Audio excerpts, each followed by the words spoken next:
Make amends with the people that you pissed off that honestly you should be getting closer to. Go fix it. At the end of the day, what kind of kingdom are we building? One that rises and falls with an empire of men? Or one that lasts forever? How could grace be so controversial?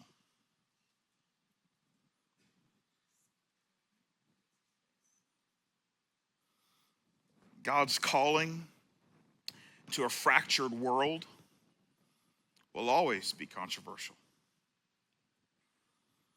because it brings people to a decision point, a place where they have to ask the question and wrestle with the reality of what do I do with my sin?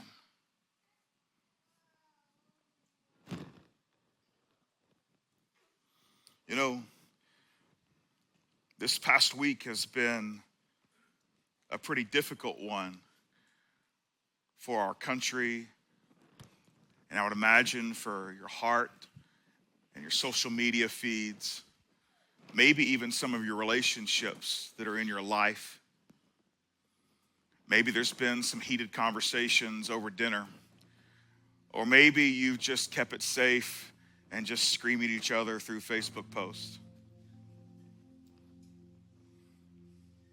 Or maybe you've avoided the conversation altogether because you just don't want any drama.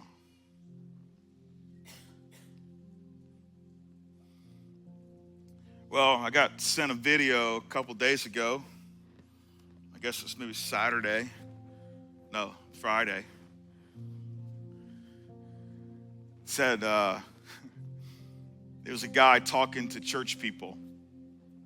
The guy on the video said, hey, if your pastor mentions Charlie Kirk in his message this Sunday, run away and never come back. And then yesterday, we were at baseball, and another baseball dad came up to me and was like, hey, so I'm guessing you're going to talk about Charlie Kirk tomorrow in your message. I said, why do you think that? He showed me a video that said, if your pastor doesn't mention Charlie Kirk, don't ever go back to that church. I told him about the other video.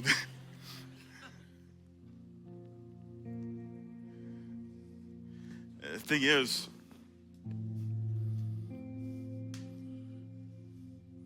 I'm not afraid of reaction one way or the other because I believe in absolute truth.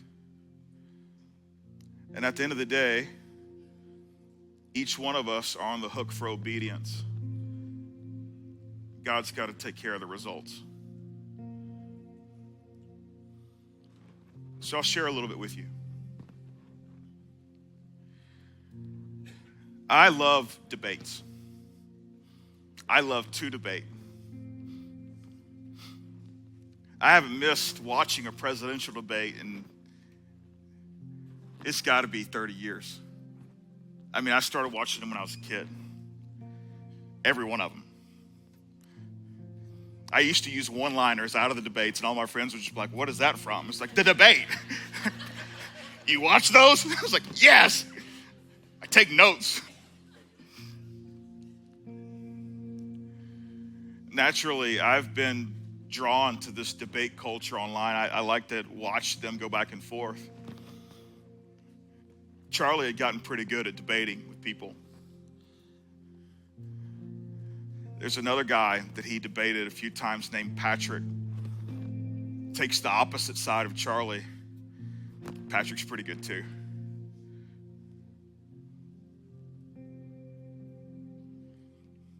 What I've seen in Charlie as I've just watched content, both for and against what he believed over the last couple of years, is I have slowly seen a shift in how he talks and what he thinks that looks a little bit more like Jesus the more time progressed.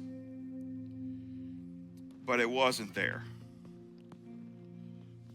I want to be clear, Charlie Kirk was not Jesus.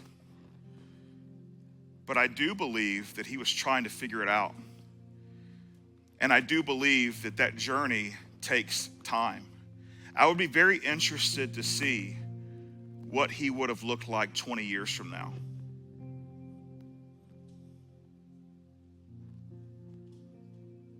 I think it would have probably been very different than what we've experienced maybe the last year or so. But I think small baby steps, because I believe in the power of the Holy Spirit.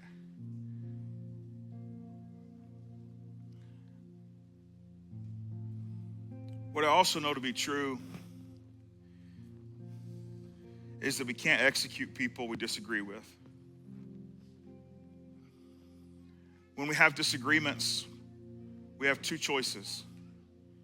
I guess three. We can pretend it doesn't exist. That's not real. We don't have that ability to actually just forget.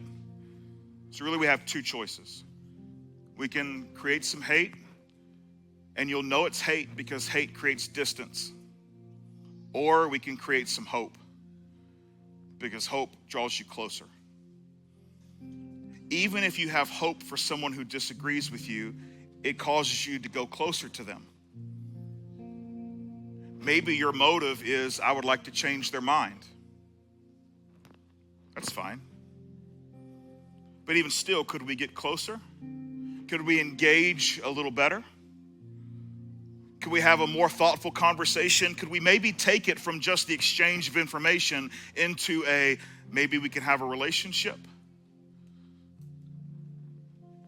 There's only so much debating can do. Relationships is where real work happens in people's lives. But I do want to be pretty clear about this.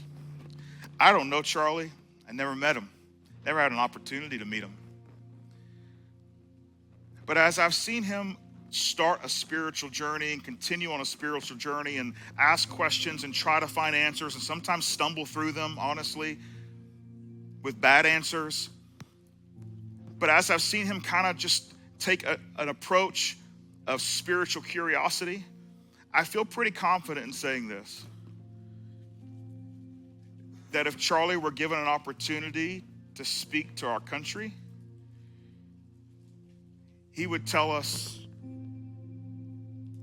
you should forgive that kid that took his rifle onto the roof and ended my life. Why? Because grace levels the playing field. Now you understand why grace is so scandalous?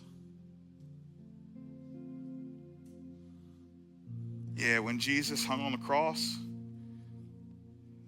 he was thinking of all of us. 95 good, 5 bad, 95 bad, 5 good. Every single one of us. A mountain we cannot climb on our own. Grace.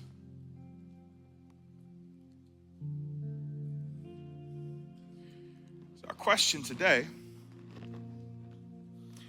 is, what does grace stir up in you? I want to give a few of you an opportunity to think through your Facebook posts from the last few days, because a lot of us are friends. Some of you have said things like, if you think that shooting was justified, defriend me, I don't want to know you anymore. I don't think that aligns with Jesus at all. And some of you have posted opposite things. That doesn't align with Jesus at all either. I'll constantly remind you, Jesus will not fit in your Republican or Democrat messed up view of the world, because that's what it is. Put your hope in that, it'll burn to the ground. But follow Jesus into the mess of people's lives. Push into difficult conversations. Cause hope to get closer to people you disagree with. Cause hope for you to invest relationally and sit at a dinner table with someone who disagrees with you, other than just trash them online or say things about their family or threaten them with their own business or ruin someone else's family's life or fill in the blank. If that's the motive, man, we are missing it, people. We have to be different. In the middle of chaos this week, did the church look any different than red or blue? No, we didn't.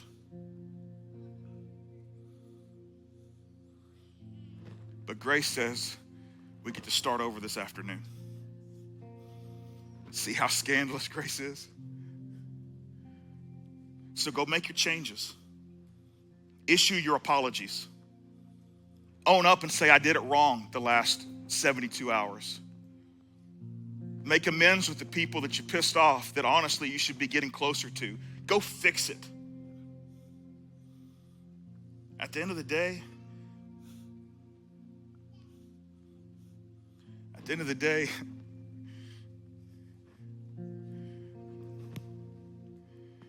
what kind of kingdom are we building?